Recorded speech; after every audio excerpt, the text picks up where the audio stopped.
Hello दोस्तों, आज हम उज्जैन के महाकालेश्वर मंदिर के बारे में कुछ जानकारी प्राप्त करते हैं। महाकालेश्वर मंदिर भारत के 12 ज्योतिर्लिंगों में से एक है। यह मध्य प्रदेश राज्य के उज्जैन नगर में स्थित महाकालेश्वर भगवान का एक प्रमुख मंदिर है। स्वयंभू भव्य और दक्षिण मुखी होने के कारण महाकालेश्वर महादेव की अत्यंत पुण्यदायी महत्ता है। इसके दर्शन मात्र से ही मोक्ष की प्राप्ति हो जाती है, ऐसी मान्यता है। इल्तुतमिश के द्वारा इस प्राचीन मंदिर का विध्वंस किए जाने के बाद यहाँ जो भी शासक रहे, उन्होंने इस मंदिर के जीर्णोद्धार और सौंदर्यीकरण के लिए विशेष ध्यान दिया। इसलिए मंदिर अपने वर्तमान स्वरूप को प्राप्त कर सका है और प्रतिवर्ष सिंहस्थ के पूर्व इस मंदिर को सुसज्जित किया जाता है। राक्षस के अत्याचार से पीड़ित होकर प्रजा ने भगवान शिव का आह्वान किया। तब उनकी भक्ति से प्रसन्न होकर भगवान शिव धरती फाड़कर महाकाल के रूप में प्रकट हुए और राक्षस का वध किया। कहते हैं कि प्रजा की भक्ति और उनके अनुरोध को देखते हुए भगवान शिव हमेशा ही ज्योतिर्लिंग के रूप में उज्जैन में विराजमान हो गए। महाकाल मंदिर क्षिप्रा नदी के समीप एक बड़े क्षेत्र में स्थित है। यहाँ के ज्योतिर्लिंग की महत्ता इसलिए भी है कि यह एकमात्र ज्योतिर्लिंग है जो दक्षिण मुखी है। गर्भगृह के 3 आलों में श्री गणेश, श्री कार्तिकेय एवं माँ पार्वती की चांदी की प्रतिमाएं हैं।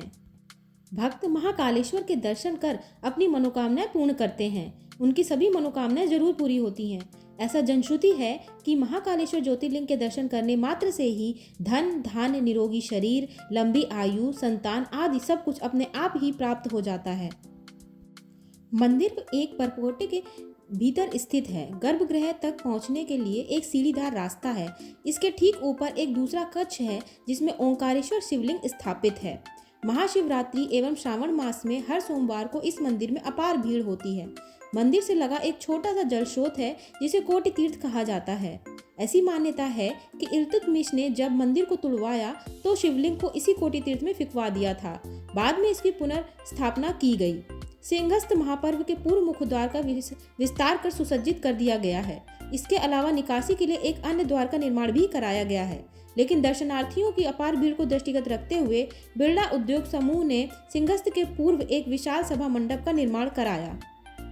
उज्जैन का महाकालेश्वर मंदिर जो सभी ज्योतिर्लिंगों में से तीसरा सबसे बेहद खास ज्योतिर्लिंग है। महाकाल को उज्जैन का राजा भी कहा जाता है। धार्मिक मान्यता है कि किसी भी शुभ काम को करने से पहले महाकाल का आशीर्वाद लेना बेहद जरूरी होता है। क्षिप्रा नदी के तट पर स्थित उज्जैन को मंदिरों का शहर भी कहा जाता है। प्रत्येक सोमवार को निर्वाणी अखाड़ा के साधु संतों के द्वारा महाकाल मंदिर में भस्म आरती की जाती है। पहले महाकाल को ठंडे जल से स्नान कराया जाता है, जिसके पश्चात उनको पंचामृत से अभिषेक किया जाता है। पीपल के पत्ते, गोबर के बने कंडे, बेर की पत्तियां, ये सभी कुछ चढ़ाया जाता है।